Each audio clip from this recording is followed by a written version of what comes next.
Welcome to the Naked Podcast. Today I'm sharing a piece I started writing about 5 years ago. It's a personal and tender one. It's about what happens when your body starts to shift, when your emotions show up uninvited and suddenly nothing in your wardrobe or your life seems to fit quite the right way anymore. Maybe it's perimenopause or just being in our 40s. Maybe it's simply just part of being human. Whatever it is, it's the part few talk about, the part we tend to keep quiet even though it deserves a voice. So here's mine. Let's begin. Welcome back to the Naked Podcast. This is Janelle, and today's episode is a little different. There are no guests, it's just me and something I wrote. I haven't always written. It's something I kind of stumbled into a few years ago without really knowing the why behind it. But over time, it became really clear that writing is where I find clarity, healing, and perspective. For the first time, I'm starting to share it publicly, starting with you. I'm honestly so excited, but equally as scared to let these pieces live outside of my notebook. It feels extremely vulnerable and raw. I want to thank you for being here and for listening. This is a giant leap for me. If something I share speaks to you, I would love to know more about it. Or if maybe you know someone who might need to hear this, just pass it along. Thanks again.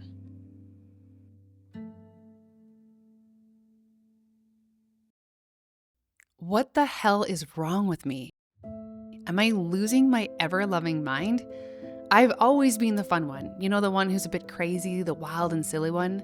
I own the name Auntie Cuckoo given to me by my nieces and nephews because I not only join the kids in the nonsense, I often lead charge in that mayhem. And now I don't recognize me, my reactions, or my mumbled mess of thoughts. Like today, I feel a million things. I feel excited. I feel sad. I feel lonely. I feel inspired. I feel like dancing. I feel like I'm falling apart. I feel like walking, like spinning, like running towards the sun. I feel irritated. I feel hopeful. I feel distant. I feel like puddle jumping. I feel angry. I feel like traveling. I feel like I'm overwhelmed. I feel like stretching, like lying in fetal position. I feel like sobbing, like napping, like laughing. I feel like giving up. I feel silliness rise in me. I feel its silence in me. I feel absolutely everything. Life feels beautiful in one moment, then the next it feels broken. Then the next I feel tall and wide and so expansive. But with the next breath I feel small and tender and weak. I would say that all of this feeling is new to me.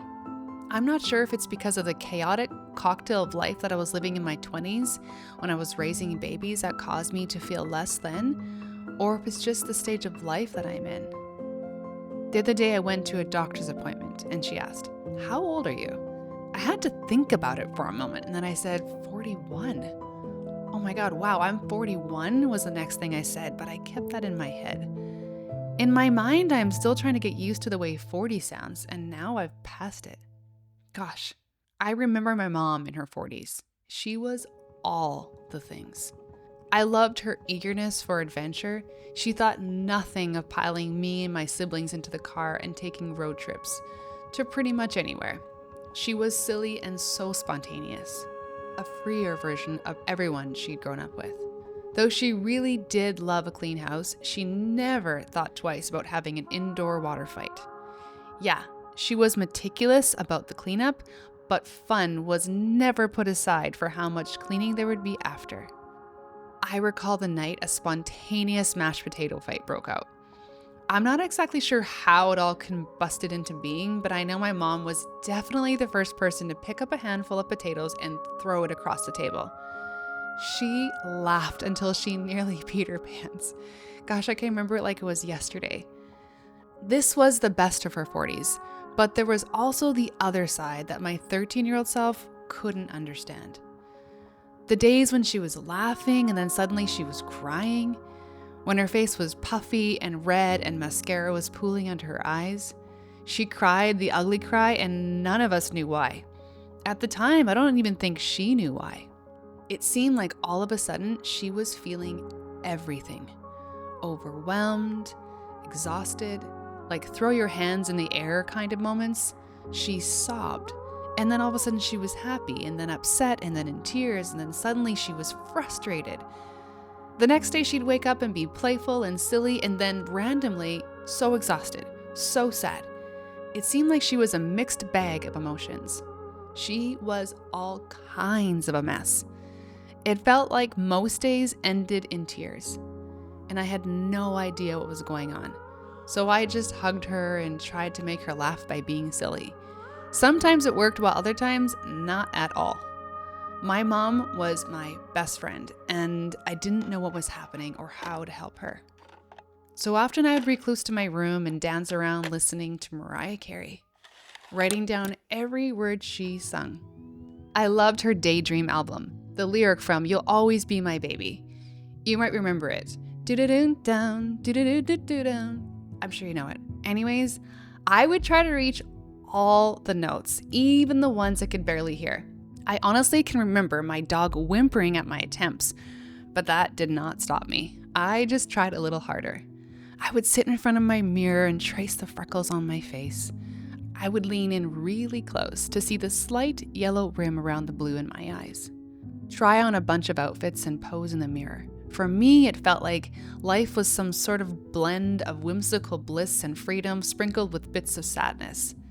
I had friends in my neighborhood, a youth group that I loved, and a version of my mom that I really, really missed. I had no idea what she was feeling across the hall as she stepped into her 40-year-old skin.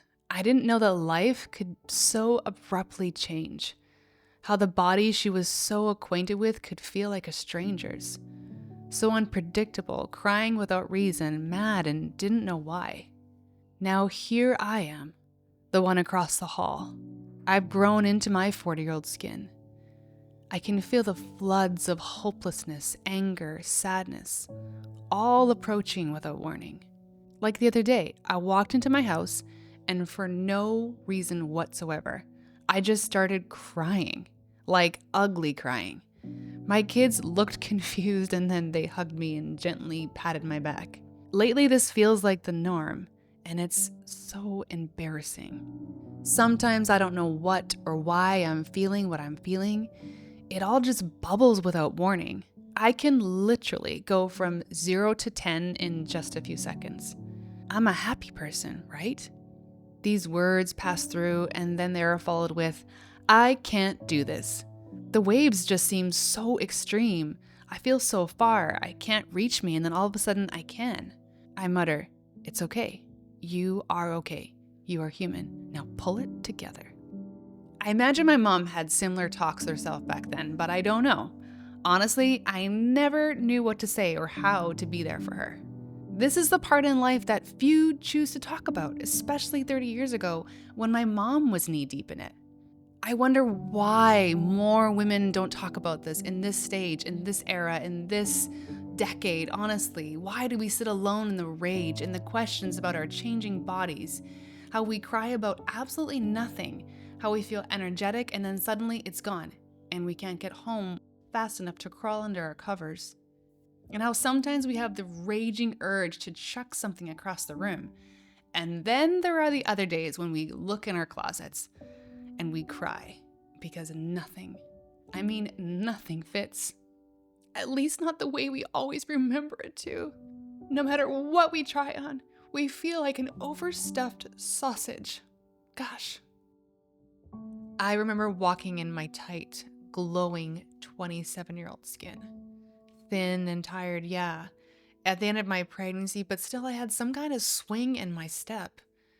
At the time, I had worn the badge of momhood for nearly 260 weeks. For those of you who aren't parents, that's about 5 years.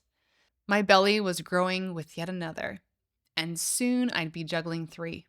My face was full, my skin tight, my pelvic bone was literally about to snap. My toddler sat in amongst a disorganized cart full of cans, cereal, toilet paper, milk, and everything else on my list. As I pushed my cart much to the counter, I noticed the woman in front of me. She looked absolutely so regal. In her classy clothes and patent heels, her hair shiny, her skin creamy.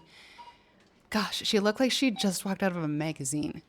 While I stood there in my way too low, early 2000s, flared gym pants, a tight cream tee with my baby belly popping out the bottom, and I had completely lost count of how many days it had been since I washed my own hair. Of course, she turned around and noticed me, and she said, "Oh, honey, don't worry. It gets easier. Just wait until you're in your 40s. She smiled and winked and confidently walked her way out of the store with enough food to fill an apartment-sized fridge. Gosh, to be 40, it must be amazing, I thought. But I know better now. Perhaps she was also having night sweats and tender nipples for no good reason. Maybe she was questioning the face that was looking back at her too, wondering why she once felt confident and now she questions everything she does. Perhaps she cried too, but maybe she didn't know it yet. I mean, maybe she hadn't felt the waves of change. When does it come? Is it easy for some and hard for others? I don't know. A few days ago, I went on a walk with a friend. Her 40th birthday is just around the corner. And to celebrate, she's going to get her nails done, but she's on the fence about the color. She's always been a bright pink with a splash of glitter kind of gal. But now she's wondering if 40 requires something different. Maybe something less, something more muted? She went on about how excited she is about the promise of 40. She's looking forward to feeling more sure of herself, more bold, less fearful, more confident. She was excited and beaming. I told her she definitely needs to get the bright pink. Don't ever let age take that. Just think, you'll be the gorgeous 90-year-old still wearing pink and sparkles. We laughed, and she did it. She got the brightest glittery pink nails. I didn't want to tell her what comes after the last candle is blown out. I wanted to celebrate, so we did.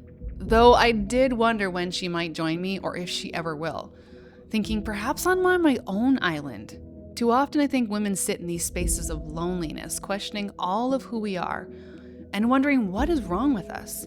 Too afraid to tell anyone about the nights we wake drenched in our own sweat. How our breasts feel like tender, like breastfeeding and gorge tender. How pimples appear now more than ever.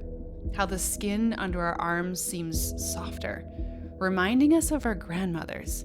How a random hair sprouts from our chin and somehow it grows an inch overnight. And how the lines around our eyes cause us to question smiling, because in every photo we see age creeping across our faces. And how we don't know if this month we will be flooded with red, or possibly just feel our bellies bloat to the point of questioning, could I be pregnant? And these are just a few of the many changes. Sometimes I think back to the day I decided to pack all of my clothes away. Every shirt, every pair of pants, every skirt and dress, it all had to go. Fuck this wardrobe. I had cried too many tears over clothes that no longer fit. It was time to find clothing that I felt good in. So there I was. I was that girl in the aisle trying on every pair of elastic waist pants that I could find. I was on the hunt in my favorite boutique, Value Village, a place that I've renamed Volubalage. It has a little more class and glamour to it. Anyways, I left with a bag full of slacks, as my grandma would call them. I had traded in all of my waistlines with zippers for elastic waistbands. And I wore those babies comfortably every single day. Who knew my grandma had had it figured out all along? Now here I am, feeling all of what my mom once felt. We talk about these things now, the things she never spoke to anyone. If only women knew they weren't alone in this. This thought brings me back to the day I walked into a museum in Edinburgh, Scotland. I couldn't seem to stop the rattling words in my head until that day, when I stood there mesmerized by a painting. A woman, dimpled, larger than most, sat naked on a stool, her shoulders rounded, creating hefty, saggy, cleavaged breasts, her hands gripping her thighs. The way her shoulders hung heavy and her head off to one side made her look defeated. I saw her. And then I turned around and I saw me. The incredibly talented artist, Jenny Saville, painted this piece in 1992, the art she called propped. What I didn't notice when I first looked at it was the faint cursive. I didn't see it until I turned around and realized that she had written the words backwards, only possible to read if there's a mirror placed on the opposite wall. The artist wanted the observer to not only see the painting, but also see themselves in the painting. That's when I saw me, in her, in the words written across the woman's body, the ones she borrowed from feminist Luce Irigaray.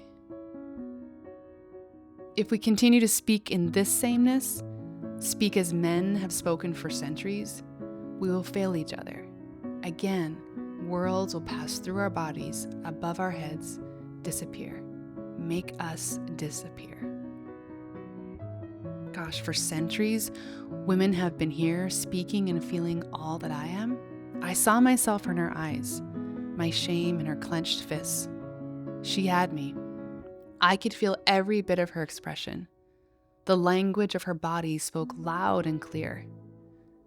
I cannot begin to explain how seen I felt in that moment. Later, I learned that Jenny painted this to reclaim the narrative and celebrate the female form as it is, varied, curvy, and unique to every woman.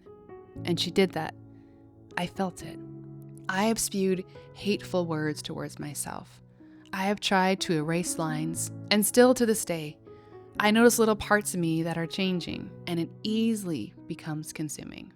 I think many of us find ourselves in these loops, wishing we were smaller here and bigger there, taller, darker, lighter, smarter, fuller lips, smaller hips, longer lashes, bigger eyes, dreaming of days when we were younger, wishing we would have noticed what we were then, when we still fail to see what we are now.